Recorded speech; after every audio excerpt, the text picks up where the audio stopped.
Great time to get out and do a bike ride.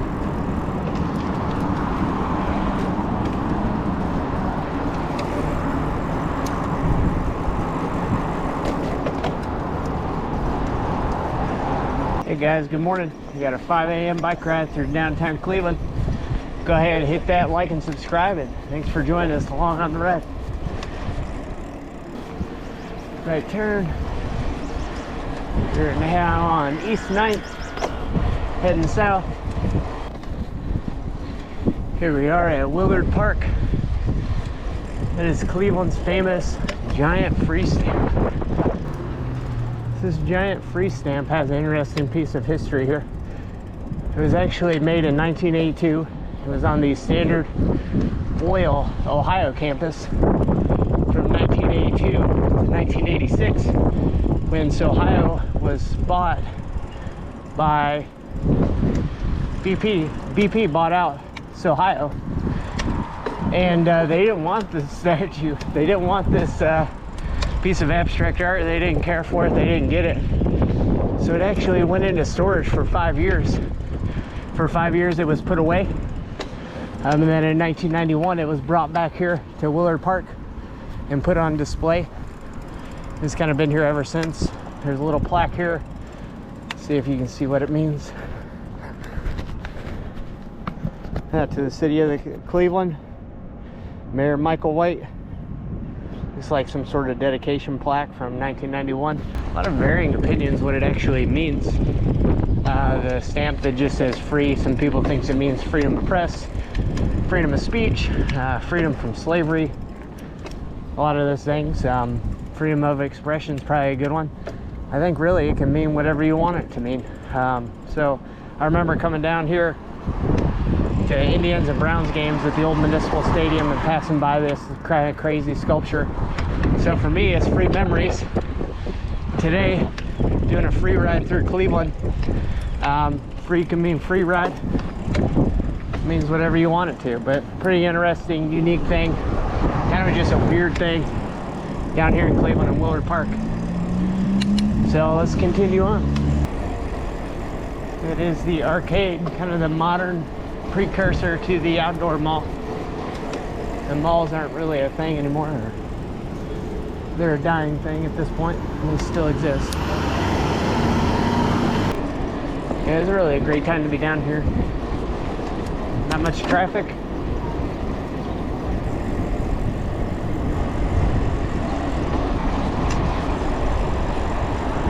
We've had kind of a big heat wave come through in the past week, high 90s, so down here at 5 in the morning is about the best time to be out.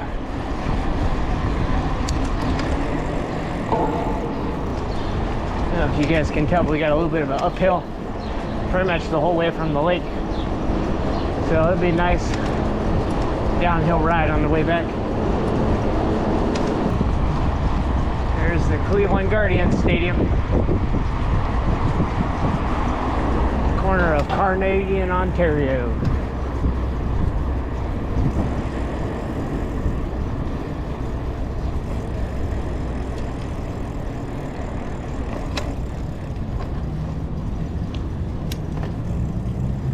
Progressive Field.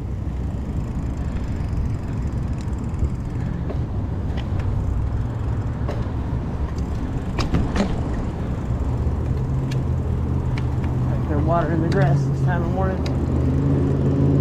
Statues here, Larry Doby. Looks like we got our Bob Feller statue and Lou Bedreau. If you're a baseball fan, you know who they are.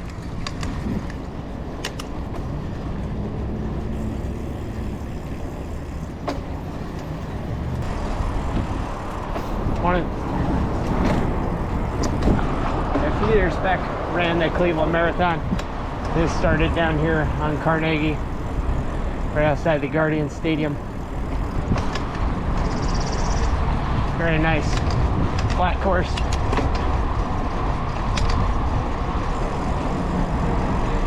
That's where all the players park on that side. A lot of people have been asking why the lights have been on. They've been on all winter. They leave them on days, and even when they're not playing at night. Rumor has it they're doing a lot of construction. I know they've remodeled a lot of the stuff on the stadium, rehabbed a lot of things, so leaving the lights on so they can continue working.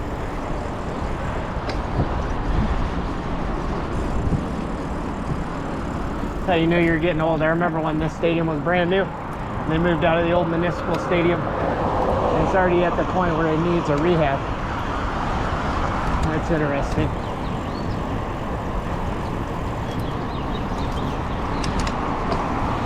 You see that red and blue building straight ahead? That's Tower City. And Rocket Mortgage FieldHouse, Rocket Arena, whatever you want to call it. That's where the Cavs play. Also do lots of concerts, other stuff in there throughout the year.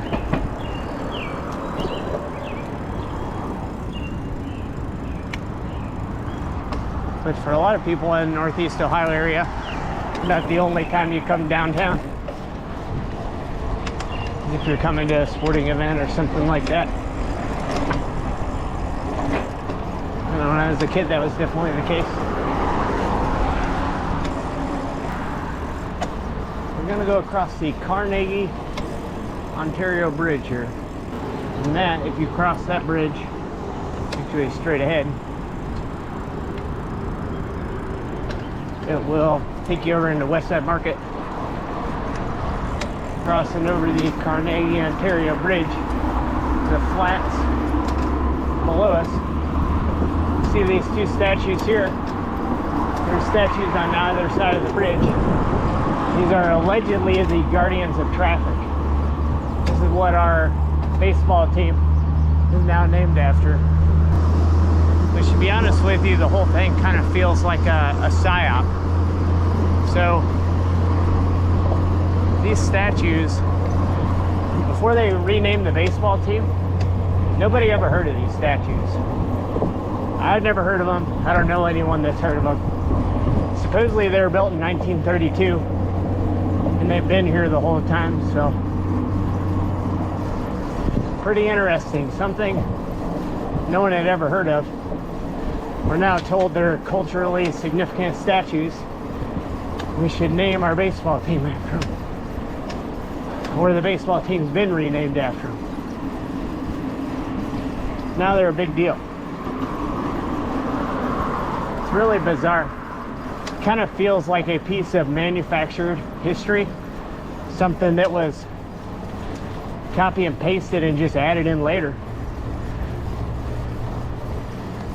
At least to me anyways. If you guys, maybe everybody knew about them, just not the people I know. And not me, I don't know. You guys let me know down in the comments.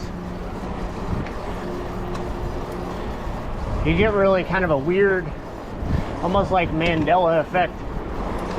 Like, have they really been here? Is that really a thing? Why are they a culturally significant piece of the city now? And no one talked about them before. I don't know if it's a Mandela effect or butterfly effect, but it's really bizarre to me anyways. And even looking at the script of the logo when they changed it, colors are the same. You look at the name, Indians changed to Guardians. When I first saw that, I'm like, wow, these designers are pretty lazy. They changed the fewest amount of letters to the least amount of work to come up with a new name. And D-I-A-N-S at the end is still the same. Originally I thought that, and then the more I thought about it and looked at it, like, it was very deliberate. When you look at the letters, the name written in cursive right next to each other, they almost look the same. They almost look like they could replace each other. Almost so you can, like, forget what was even written there. Here we go. Here's the statues on the other side. I mean, I'm not disputing they look old. Maybe they have been here the whole time.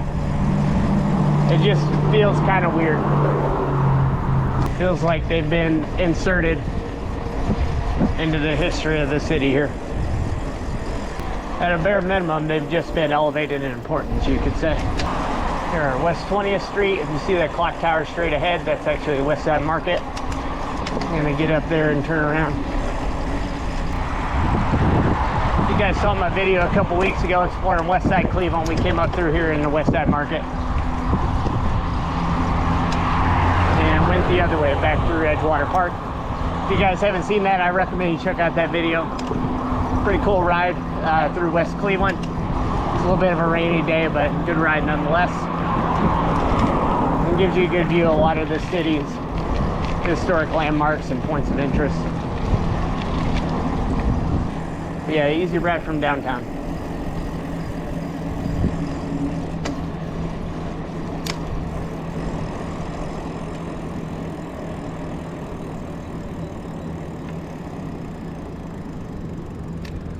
Alrighty, I'm gonna turn it back around.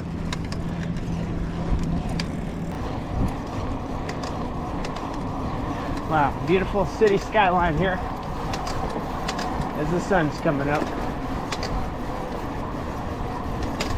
Here's the Guardian statues coming from west to east.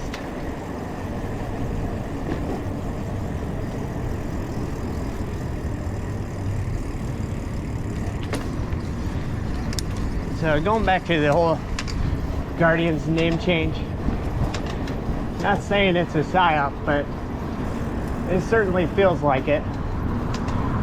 And, you know, with the rise of AI and everything else, I could totally see where 50 years from now,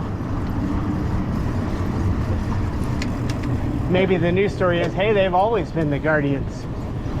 You know, the amount of images you can generate, maybe we'll be told they were always the Guardians. Kind of funny to think about. What do you guys think? Let me know down in the comments. The whole thing's just pretty odd. But it is what it is. It's a Cleveland baseball team. And at the end of the day, it's just baseball. So, seems like quite a length to go to change the name of the baseball team. But what do I know? I'm just a YouTuber. See the tallest building in Cleveland, the Key Bank building.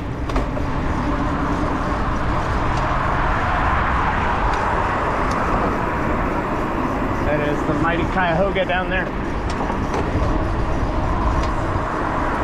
Really see everything a lot better now. The sun's came up a little bit more. It's about 5:30 right now. Perfect time. Mid to late June, some of the longest days of the year. The most sunlight. Most of the year it's pitch black during this time.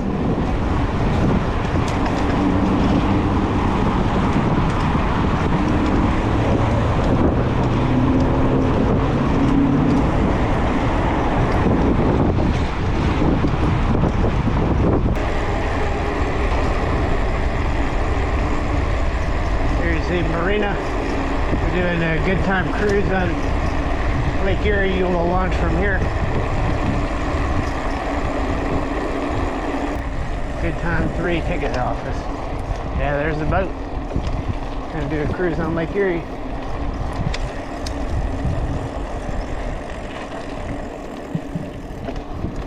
Captain parking only. Toppins, toppins. But I want to feed the birds.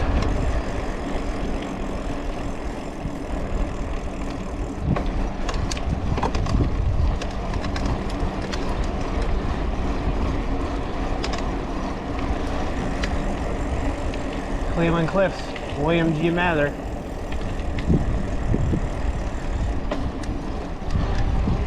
That ship named after William G. Mather. He was one of the early steel barons, founder type people of the city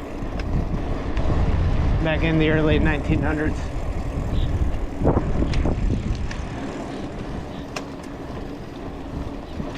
There's the cool Cleveland sign. You want some pictures?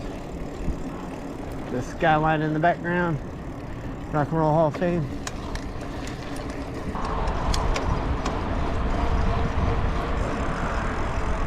Great Lake Science Center and the Cleveland Browns Stadium.